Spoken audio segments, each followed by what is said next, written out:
사람을 여러분 의지할 수 있습니까? 없습니까? 사람을 의지할 수가 없어요. 왜냐? 사람은 조석변으로 바뀌어지기 때문에 그렇습니다. 믿을 수가 없어요. 육신의 부모도 여러분을 도와줄 수가 없습니다. 왜?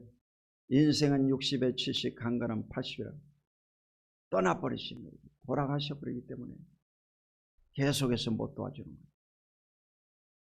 그러므로 이 사람이라고 하는 것은 의지할 수가 없습니다. 이래서 오늘 이 본문 제목을 사실은 야훼를 의지하는 자의 복 이렇게 잡으려고 했습니다.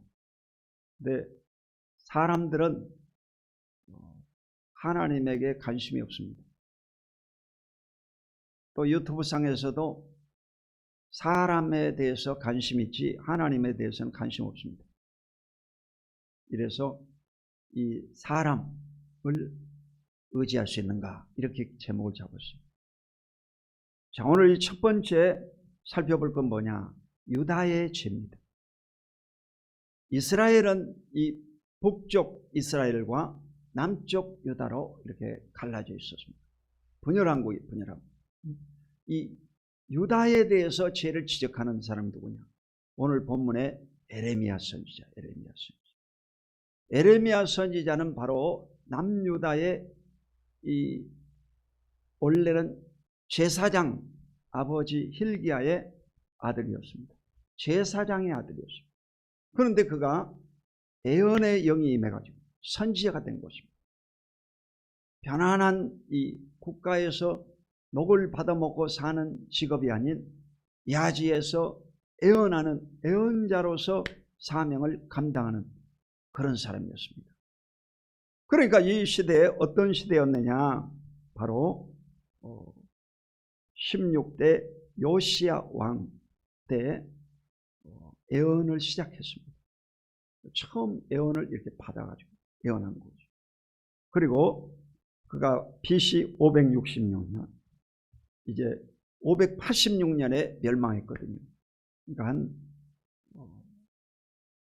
20년 전에 예언한 사람이죠. 멸망 직전에. 그래서 바로 요아김 18대부터 시드기야 20대거든요. 그래서 마지막 왕이 바로 시드기야예요. 이 왕의 예언을 하고 이 예언이 끝입니다. 그래서 대선지서라고 하는데 가장 많이 예언한 사람들이 누구냐? 바로 이 에레미야나 다니엘이나 에스겔이나 이런 사람들입니다. 그래서 대선지라고 대선지 에레미야 이런 사람을 대선지서 가운데 기록하고 있는데 남유다 예루살렘의 멸망을 예언한 사람들이었다. 그래서 그가 이 42년 동안 예언 활동을 했습니다. 저도 이 목회를 30살에 시작을 해요. 전도사가 됐는데 30살에 시작해가지고 이제 31년째네. 31년째. 그래서 한 세대를 이렇게 지나오면서 다 느낀 바가 있습니다. 마찬가지 에레미야도 마찬가지. 에레미야도 그가 예언 활동을 하면서 그 나라를 지켜보고 백성들을 지켜보고 그 왕들을 지켜보고 예언 활동을 하면서 다 느낀 거죠. 오늘날 시대가 바로 이런 에레미야 시대처럼 멸망 직전에 정말 가슴 아픈 시대에 우리가 살고 있습니다. 자, 유다의 죄는 금강석 끝 철필로 기록되되 그들의 마음판과 그들의 제단불에 새겨 적건을 그들의 자녀가 높은 언덕이 푸른 나무 곁에 있는 그 제단들과 아세라들을 생각하도다. 이 유다, 남유다의 죄는 무엇이었느냐? 그것은 바로 이 우상숭배였습니다. 우상숭배. 오늘 그 제단들과 아세라들이라고 있죠. 이 우상은요 두 종류입니다. 보이는 우상이 있어요. 십계명에서 말하는 이 우상을 만들지 말고 절하지 말라. 우상은 귀가 있어도 듣지 못하고 눈이 있어도 보지 못하고 입이 있어도 말하지 못한다. 목석이라고. 북한 사람들도 이 우상을 숭배하는 자들이죠. 김일성 우상을 숭배하는 자들. 그리고 이 우상은 뭐냐? 골로새 3장 5절에 보면 탐심은 우상 숭배라고. 그러니까 이 마음 속에 있는 욕심도 바로 우상 숭배라는 것입니다. 하나님보다 더 큰 것, 하나님 외에 다른 것을 섬기면 그것이 바로 우상 숭배가 되는 것입니다. 이러므로 여러분 마음속에 있는 이 우상을 다 떨쳐버리시기를 예수 이름으로 축원드립니다. 에레미야 17장 21절로 23절에 보면 여호와께서 이와 같이 말씀하시되 너희는 스스로 삼가서 안식일에 짐을 지고 예루살렘 문으로 들어오지 말며 안식일에 너희 집에서 짐을 내지 말며 어떤 일이라도 하지 말고 내가 너희 조상들에게 명령함같이 안식일을 거룩히 할지어다. 그들은 순종하지 아니하며 귀를 기울이지 아니하며 그 목을 곧게 하여 듣지 아니하며 교훈을 받지 아니하였느니라. 에레미야 이 시대에 바로 이스라엘 백성들은 바로 안식일을 범했다는 것입니다. 안식일을 거룩히 지키지 않는다. 십계명의 네 번째가 뭡니까? 안식일을 기억하여 거룩히 지키라. 십계명을 안 지켰다 이 말이죠. 안식일 날은 바로 무거운 짐을 지지 말고 성문에 짐을 들어오지도 말고 나가지도 말라고. 성문을 닫아라 이 말이죠. 그래서 안식일 날은 온전히 하나님만을 섬기고 사랑해라 이렇게 말씀하는데 이 계명을 어겼다는 것입니다. 그것이 바로 죄가 되는 것이지요. 이러므로 오늘 여러분 마음속에도 하나님과의 관계 속에서 걸리는 것들을 철저히 회개하시고 이것을 고쳐 나갈 수 있기를 예수 이름으로 축원드립니다. 이 코로나 시대를 맞이해서 기독교인들이 범하는 죄가 바로 안식일을 기억하여 거룩히 지키라고 하는 말씀을 어기는 죄인 것입니다.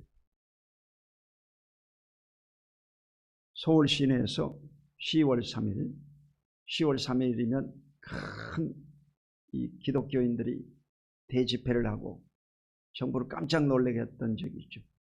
그래서 이번 10월 3일 날 정부 관계자들과 방역 관계자들이 서울시에 있는 모든 이 종교 시설을 조사했다고 해요.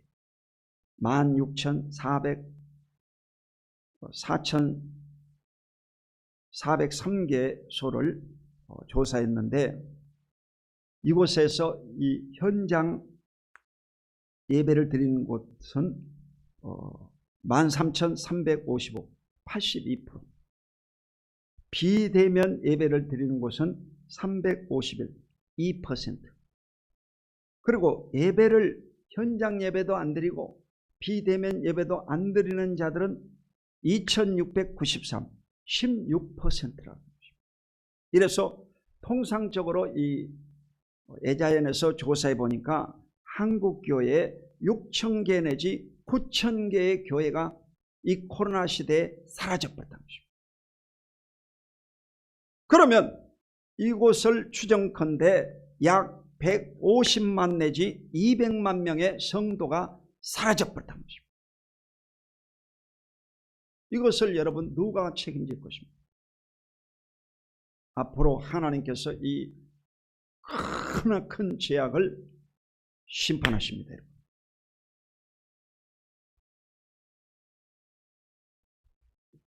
자, 우리나라가 지금 이와 같이 크나큰 범죄를 범함으로 하나님 앞에 죄를 짓고 있는 것입니다.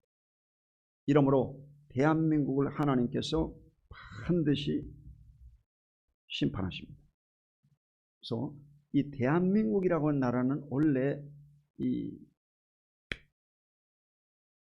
자유민주주의가 뿌리를 내리고 이승만 정권이 장악한 것입니다. 이래서 이 기독교의 복음이 크게 확산이 됐죠. 근데 지금은 이제 이 문민정부 반미 정부가 들어와가지고 정권을 장악하면서 교회 탄압이 심합니다. 이래서 이 미국에서 조사를 했다고 해요. 미국을 철수해야 될 것인가. 그랬더니 한미 동맹을 유지하라고 하는 조사는 87%가 나오죠. 미국 떠나는 것도 싫은가 보지. 이래서 여러분요, 대한민국은 미국이 철수하면 바로 중국이라든지 북한이 전쟁이 일어납니다. 그리고 일본도 가만히 있지 않습니다. 반드시 여러분, 이 대한민국이 어느 나라에게 강대국에 먹히고 맙니다. 이러므로 저와 여러분은요, 정신 바짝 차리고 나라와 민족을 위해서 기도하는 여러분 되시기를 예수 이름으로 축원드립니다. 자, 예레미야 17장 4절에 보면 내가 내게 준 내 기업에서 내 손을 뗄 것이며 또 내가 너로 하여금 너를 알지 못하는 땅에서 내 원수를 섬기게 하리니 이는 너희가 내 노를 맹렬하게 하여 영원히 타는 불을 일으켰음이라. 자, 이 이스라엘 백성들이 우상을 숭배하고 안식일을 거룩히 지키지 않으므로 하나님의 분노를 삼으로 인해서 그들에게 하나님 뭐라고 했냐? 내 기업에서 내 손을 떼겠다고 했어요. 그러니까 이스라엘에서 손 뗀다 이 말은요, 하나님이 이스라엘을 버려버리시겠다는 것입니다.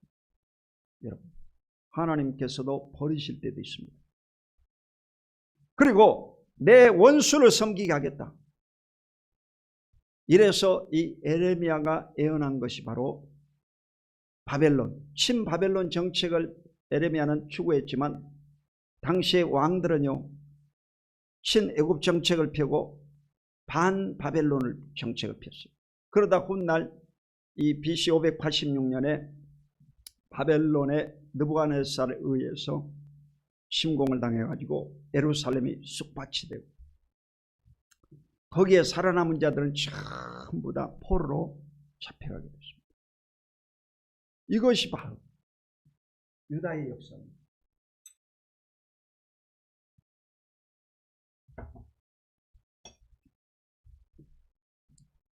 우리나라도 여러분요, 정신 차리지 못하면 하나님께서 반드시 여러분 심판하십니다. 예언한 겁니다. 이래서 영원히 타는 불을 일으켰습니다. 하나님의 심판은요, 영원합니다. 인간의 불은 여러분 조금 지나면 다 꺼지기도 해요. 하나님의 불은 영원한 불이에요. 지옥은 여러분요, 영원히 꺼지지 않는 불이에요. 계속해서 고통당하는 이곳이 바로 지옥의 심판인 것입니다. 그러므로 여러분 일생을 사는 동안 절대로 개인적으로든 가정적으로든 교회적으로든 나라와 민족이 절대로 범죄하지 말아야 될 줄로 믿습니다. 이 죄를 지은 것은 반드시 심판하죠. 하나님 가만 안 놔둬요. 이러므로 철저히 회개하고 하나님 앞에서 서야 될 줄로 믿습니다. 두 번째로 사람을 신뢰할 수 있는가? 여기에 이제 이 제목이 나오는 거예요. 예레미야 17장 5절로 6절 읽겠습니다. 시작. 야훼께서 이와 같이 말씀하시니라. 무릇 사람을 믿으며 육신으로 그 힘을 삼고 마음이 야훼에게서 떠난 그 사람은 저주를 받을 것이라. 그는 사막의 떨기나무 같아서 좋은 일이 오는 것을 보지 못하고 광야 간조한 곳 건건한 땅 사람이 살지 않는 땅에 살리라. 아멘. 사람을 믿으며 보세요. 여러분, 사람은 믿음의 대상이 아니고 존경의 대상입니다. 사람은 신이 될 수가 없습니다. 완벽하지가 않습니다. 그러므로 사람은 제한적이고 유한한 것입니다. 하나님은 무한하신 분이십니다. 할렐루야. 그는 전능자이십니다. 그러므로 하나님만을 의지하고 사람을 의지하지 말라 그렇게 말했습니다. 육신으로 그 힘을 삼고, 육신은 바로 자기 자신을 가리킵니다. 자신의 머리를, 자신의 경험과 지식을, 자신의 어떤 은사를 믿고 절대로 여러분 의지해서는 안 됩니다. 하나님만을 의지하고 하나님 편에 서서 인생을 살아갈 수 있기를 주의 이름으로 축원드립니다. 자, 사람을 믿고 자기 자신을 믿는 사람들은 좋은 일이 오는 것을 보지 못한다고. 이것은 뭐냐면 지혜가 없다 이 말입니다. 여러분, 사람을 의지하는 사람은 지혜가 없고, 그리고 미래를 볼 수 있는 영안이 없고, 하나님의 음성을 들을 수 있는 귀가 없다는 것입니다. 그러니까 망해버린 거죠. 그러니까 예수를 믿는 사람들은 여러분 마음속에 하나님을 의지함으로 말미암아 하나님의 주시는 지혜와 하나님의 주시는 영감과 하나님의 주시는 여러분 음성이 여러분 속에 늘 들려오기를 예수 이름으로 축원드립니다. 이래서 강야 간조한 곳, 건건한 땅, 사람이 살지 않는 땅에 살리라고 하죠. 광야는 뭡니까? 사람이 살 수 없는 곳입니다. 이스라엘 백성들이 430년 동안 살았던 곳이 바로 이 광야인 것입니다. 광야가 뭐냐? 바로 바벨론의 포로로 70년 동안 고통받은 곳이 광야입니다. 코로나 시대가 한 2년 지금 지나가니까 그냥 사람들이 어려움 당하고 있지 않습니까? 우리 생애에 이런 일이 처음 있는 일이죠. 여러분 개인적으로 어려움을 많이 겪었겠지만 국가와 이 세계가 팬데믹으로 고통받는 것은 처음이죠. 처음이잖아. 그런데도 여러분요, 우리의 이 뿌리가 흔들리고 있지 않습니까 지금? 이러므로 철저히 이 광야 시대에 하나님만을 의지하시기를 예수 이름으로 축원드립니다. 자, 세 번째, 야훼를 의지하는 자의 복. 따라하겠습니다. 야훼를 의지하는 자의 복. 하나님을 의지하는 자에게 복이 임한다. 자, 본문 에레미야 17장 7절로 8절을 다 같이 읽겠습니다. 시작. 그러나 무릇 여호와를 의지하며 여호와를 의뢰하는 그 사람은 복을 받을 것이라. 그는 물가에 심어진 나무가 그 뿌리를 강변에 뻗치고 더위가 올지라도 두려워하지 아니하며 그 잎이 청청하며 가무는 애에도 걱정이 없고 결실이 그치지 아니함 같으리라. 아멘. 하나님을 의지하고 하나님을 의뢰하는 그 사람이 복을 받으리라고 하시요. 어떤 사람이 이기겠어요? 나무라고 하는 것은 여러분 물이 있어야 됩니다. 물이 있어야 되고, 나무는요 햇볕을 받아야 돼요. 이 햇볕 때문에 엄청난 이 경쟁을, 무한 경쟁을 합니다. 이 나무들이 전부 다 산 안에서도, 산에서 이 높이가 올라가지 못한 나무들은 다 죽습니다. 햇빛을 받지 못합니다. 이래서 어마어마한 이 경쟁력을 가지고 햇빛을 받는 전쟁을 합니다. 그리고 이 적당한 이 바람, 를 받아야 되죠. 그래야 이 나무가 존재하는 겁니다. 필수입니다. 그래서 나무에게 있어서 이 물은 필수다.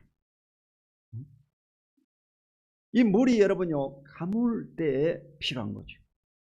우기에는 비가 필요 없지. 근데 건기, 이 고통 받을 때 진짜 물이 필요한 거죠. 오늘날 이 코로나 시대가 뭐겠어요? 정말 신앙생활이 필요한 때입니다. 여러분에게 있어서 하나님이 진짜 필요하고 하나님의 성령이 필요한 때입니다. 이러므로 이때에 성령이 충만하시기를 주님의 이름으로 축원드립니다. 요한복음 7장 37절로 39절에 보면 명절 끝날 그 큰 날에 예수께서 예쳐 가라사대 누구든지 목마르거든 내게로 와서 마시라. 그리하면 그 배에서 생수의 강이 흘러나리라. 이는 약속하신 성령을 가리켜 말씀하신 것이라. 그렇게 말씀하십니다. 생수의 강이 뭐냐? 바로 성령님이시다 이 말입니다. 여러분에게 있어서 여러분의 생수가 뭐냐? 성령님이시라는 것입니다. 이러므로 이 마지막 때 성령 충만 받으시기를 예수 이름으로 축원드립니다. 성령이 충만해야 돼요. 이 성령이 충만하고 성령의 은사운동을 했던 곳이 바로 순복음교회입니다. 폴가스페이라 순복음교회인데 이 순복음교회 다니면서도 방언기도도 하지 않고 그냥 성령 받으라고 아무리 얘기해도 성령 안 받고 고통받는 사람들이 많습니다. 근데 오늘날 이 일부 교회에서는 그냥 순복음교회 다니는데도 뭐 방언으로 기도하라고 방언 기도라고 막 강조하더라고. 옛날 부흥사 가운데 욕을 잘했던 이천성 목사 있습니다. 하늘성 기도원 그 원장 이천성 목사도 그냥 욕을 잘하고, 근데도 방언 기도하라고 자꾸 얘기했어요. 방언 기도하라고. 여러분, 신앙생활은 여러분요 인간적인 지식으로 인간적인 노력으로 되지 않습니다. 여러분요 신앙생활은 성령의 능력으로 되는 것입니다. 할렐루야. 그러므로 성령이 충만하려고 하면 성령 충만을 위해서 기도해야 되고, 성령으로 기도하는 것이 뭐냐? 방언 기도입니다. 이러므로 방언 기도를 많이 하시고 하나님 앞에 설 수 있기를 예수 이름으로 축원드립니다. 자, 에레미야 17장 13절에 보면 이스라엘의 소망이신 여호와여, 무릇 주를 버리는 자는 다 수치를 당할 것이라. 무릇 여호와를 떠나는 자는 흙의 기록이 되오리니 이는 생수의 근원이신 여호와를 버림이니이다. 여러분, 하나님은 우리의 소망이신 분이십니다. 아멘. 주를 버리는 자는 다 수치를 당하리라고 했어요. 무릇 여호와를 떠나는 자는 흙의 기록이 되리니, 흙의 기록이 되면 어떻게 되겠습니까? 다 씻겨나가 버리죠. 여러분은 하나님의 신비, 하나님의 마음판에 새겨야 되고 하나님의 두루마리 책에 기록되어야 될 줄로 믿습니다. 그래야 여러분이 구원받아 영원한 천국 하늘나라의 백성이 되게 될 줄로 믿습니다. 그래서 하나님은 우리의 영원한 생수이시다. 여러분이 일생을 살아가는데 목마르지 않고 영원히 살 수 있는 게 뭐냐? 성령 충만이에요. 이러므로 등잔밑이 어둡다고 순복음교회 다니면서 성령 충만하지 않고 방언으로 기도하지 않고 하루에 1시간 이상 기도하지 않는다고 하면 순복음교회라고 할 수가 없습니다. 이러므로 여러분이 새벽 기도 시간이든 저녁 기도 시간이든 기도 많이 하시고 성령을 회복하시기를 예수 이름으로 축원드립니다. 마지막으로 마음을 관리해야 됩니다. 따라해보세요. 마음의 관리. 자, 에레미야 17장 9절로 11절을 다 같이 읽겠습니다. 시작. 만물보다 거짓되고 심히 부패한 것은 마음이라. 누가 능히 이를 알려마는 나 야에는 심장을 살피며 폐부를 시험하고 각각 그 행위와 그의 행실대로 봉안하니, 불의로 치부하는 자는 자고새가 낳지 아니하는 알을 낳은 품음 같아서 그의 중년에 그것이 떠나겠고 마침내 어리석은 자가 되리라. 아멘. 이 에레미야 17장 전체를 통해서 지금 말씀을 증거하고 있습니다. 아멘. 자, 인간의 이 마음이라고 하는 것은 어떻다고 그랬습니까? 첫 번째는 거짓되다고 했습니다. 사람의 마음은요 거짓되다는 것입니다. 그러므로 여러분의 마음을 믿을 수가 있겠습니까? 없겠습니까? 믿을 수가 없어요. 인간의 마음을 믿어서는 안 된다는 것이지. 인간의 이 마음은 거짓되다고 그랬거든요. 요한복음 8장 44절에 보면 거짓의 압이 마귀에게서 났다고 했습니다. 그러니까 우리의 마음의 주인이 누구냐? 마귀라는 것이죠. 예수를 믿는 사람 속에 성령 충만하지 않으면 마귀가 그 마음을 주장하고, 믿지 않는 사람들 그 마음 속에는요 불신앙이라고 하지만 그는요 무신론이라고 얘기하지만 그들의 마음은 마귀가 잡고 있습니다. 아멘. 다 거짓말로 얘기하는 거예요. 거짓이에요, 여러분. 거짓말이야. 그래서 여러분 TV라든지 이 모든 뉴스 메이커도 마찬가지입니다. 다 거짓이 많습니다. 그리고 부정적인 것입니다. 긍정적인 것을 얘기하지 않습니다. 일기예보도 그런다 하더라고요. 일기예보도 긍정적인 것을 얘기 안 한다고 해요. 부정적인 것만 얘기한다고 해요. 비가 오고 아주 춥고 찬바람이 몰려 한파가 밀려온다. 그렇게 얘기한다는 거예요. 그래야만 이 사람들이, 이 거짓에 세뇌된 사람들이 그걸 쳐다보고 본다는 겁니다. 시청률이 높아진다. 그러니까 이 참말을 하는 것보다 부정적인 말을 하면 더 관심을 갖게 됩니다. 귀가 솔깃해진다.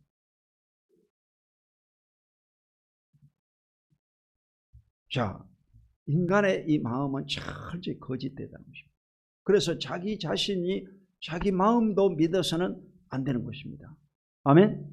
여러분 마음을 믿어서는 안 되는 거예요. 하나님의 말씀을 믿고 하나님을 의지하고 하나님만을 사랑하는 여러분 되시기를 예수 이름으로 축원드립니다. 두 번째 보면 심히 부패한 것은 마음이라고 하죠. 적당히 부패한 것이 아니라 심히 부패했다는 것은 완전히 썩어버렸다는 것입니다.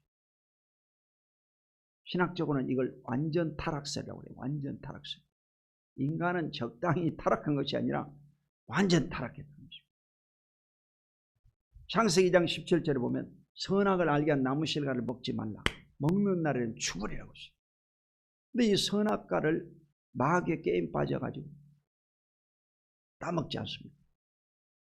그렇지 않다. 거짓말하지 않습니다. 이것을 따먹으면 너도 하나님처럼 될 수 있다. 거짓말 치지 않습니다. 그러면서 인간 욕심을 잔뜩 부추기는 거예요.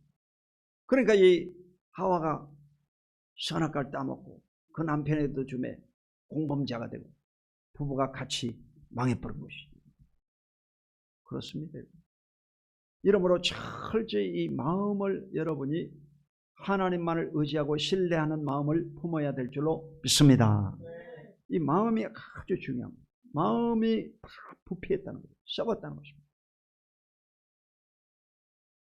내가 여러분에게 자꾸 얘기하는 것은 이 음식도 여러분이 잘 조절해서 먹어라. 그렇게 얘기하고 있습니다. 그래서 이 아침과 점심은요, 곡류를 먹으라고 해요. 곡류. 쌀이나 뭐 밀이나 곡류를 주로 해서 잘 드시고. 그리고 이 과일 같은 것은 이 따로 먹어라. 저녁 식사로 하든지 해서 따로 먹어라. 그렇게 얘기했죠. 근데 이 한국 사람들을 보면 밥 먹고 그 다음에 과일 먹고 그 다음에 차 마시고 이러죠. 그러니까 여러분 몸 안에서 이 진동이 일어나는 거죠. 부패가 일어나는 거죠. 곡류는 이 소화기간이 길거든요. 그런데 과일은요 금방 이게 이 발효가 돼버려요. 이래가지고 이 포도를 많이 먹으면 이 자동차 그 음주 단속에 걸린다고 하잖아. 어떤 분이 그러더라고. 너무 가장된 거 아닌가. 진짜라고 그래요. 그 왜 그러냐면 이 과일을 많이 먹어버리면 그 위에 붕뜬 과일이 발효가 돼가지고 그게 이제 썩어버린 거지. 밥은 아직 소화가 안 됐는데 과일을 먹으니까 이 과일이 먼저 썩어버린 거예요. 그래서 뭐가 나오냐? 가스가 나오는 거예요. 그러니까 이 방구를 많이 끼시는 분들은 어떤 분들이냐? 과일을 많이 먹는다. 음식 조절법을 몰라서 그래요.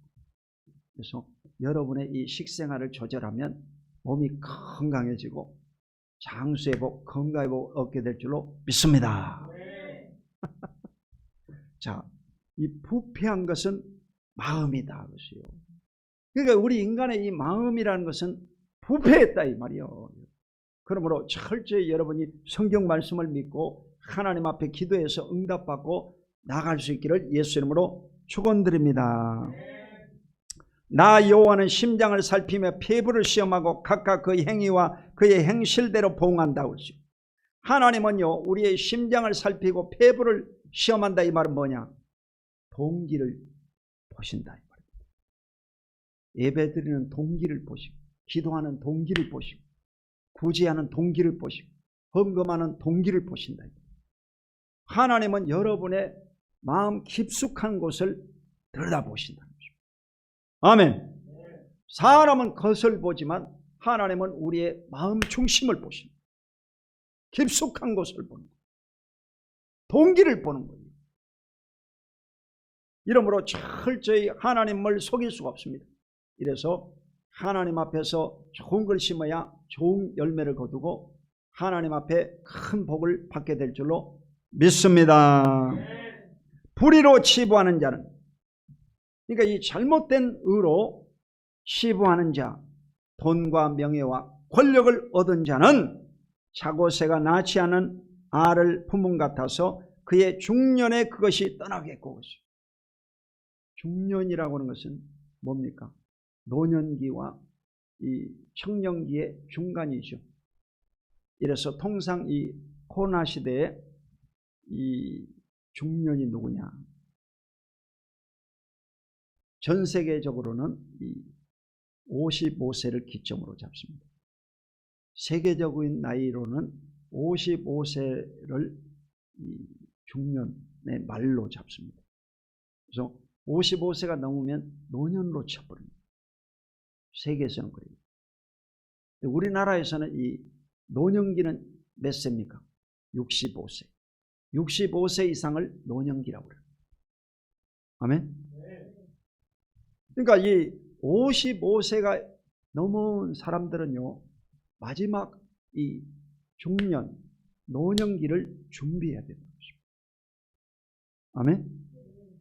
그러려고 하면 의로움으로 심어야지 불의로 심으면 반드시 망한다는 것이에요. 우리나라 이제 내년 3월 달에 대통령 선거가 있는데 이 대통령에 출마하려고 많은 여야당의 후보들이 나오죠. 욕심부리지 말아야 돼요. 의롭지 못한 사람은 반드시 심판받아가지고 나중에요 망하게 되어 있습니다. 오늘 이 성경이 말하고 있잖아요. 불의로 치부하는 자는 자고새가 낳지 않는 알을 품은 같아서 그의 중년에 그것이 떠나겠고, 떠나가 버린다. 마침내 어리석은 자가 되리라. 아무리 여러분 헛된 것으로 쌓아 올려도 이 헛된 것은 전부 다 무너져 버린다는 것입니다. 그러므로 한 걸음 한 걸음씩 여러분은 정말 의로운 자로서, 하나님의 말씀을 지키는 자로서, 성령의 인도받는 자로서 일생을 살아가시기를 주님의 이름으로 축원드립니다. 그런 사람들이 좀 늦게 보이고 미련해 보이고 어리석어 보이지만 그런 사람들이 정말 축복받은 사람, 하나님과 함께하는 사람, 복받은 자인 줄로 믿습니다. 예레미야 17장 14절 마지막으로 읽겠습니다. 시작. 여호와여 주는 나의 찬송이시오니 나를 고치소서. 그리하시면 내가 낫겠나이다. 나를 구원하소서. 그리하시면 내가 구원을 얻으리이다. 아멘. 이 예레미야가 강구를 하는 것이죠. 강구. 예레미야는요 예언이 오면 그것을 다 얘기한 사람이었어요. 나라가 이제 친바벨론주의가 아닌 반바벨론주의를 하니까 바벨론이 침공할 것입니다. 준비해야 됩니다. 그리고 자꾸 얘기했는데도 이 친애굽 정책을 펴므로 인해서 바벨론이 침공한 거죠. 그래서 이 나라가요 멸망당합니다. 마지막 왕인 시드기야는요 두 눈이 뽑히고 그 자식들이 저 포로로 잡혀가서 끌려가 죽습니다. 여러분 정신 차려야 돼요. 우리나라는요 이 친미 정책을 펴야 됩니다. 친중 친북 정책을 펴면 망합니다.